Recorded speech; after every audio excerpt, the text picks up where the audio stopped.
எங்களுடைய வாழ்க்கையிலே கணவன் மனைவியாக இருக்கலாம், பெற்றோர் பிள்ளைகளாக இருக்கலாம், நண்பர்கள் உறவினர்களாக இருக்கலாம். இன்றைக்கு இந்த மனித வாழ்க்கையிலே நாங்கள் காண்கிற உறவிலே எத்தனை விரிசல்கள், அந்த அன்பிலே எத்தனை இடைவெளிகள். இன்றைக்கு அநேக மனிதர்கள் உண்மையான அன்பிலே பழக முடியாதவர்களாக இருக்கிறார்கள். இன்றைக்கு உண்மையாக பழகளுடைய அன்பை இன்னொரு மனிதனால் புரிந்து கொள்ளாத முடியாதபடியினாலே இன்றைக்கு எத்தனையோ விரிசல்கள் நம்முடைய வாழ்க்கையில் ஏற்படுகிறது. இன்றைக்கு நாங்கள் நேசித்தவர்கள் எங்களை வெறுக்கும் போது எங்களுடைய வாழ்க்கையில நாங்கள் நொறுங்கி போய்விடுகிறோம். எங்களுடைய வாழ்க்கை மிகவும் வேதனைக்குள்ளே போய்விடுகிறது.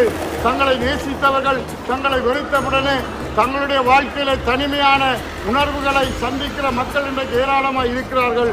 அன்பானவர்களே, அப்படி போலத்தான் அந்த அன்பை நாங்கள் இழக்கும் போது இன்றைக்கு எவ்வளவு வேதனைப்படுகிறோம்.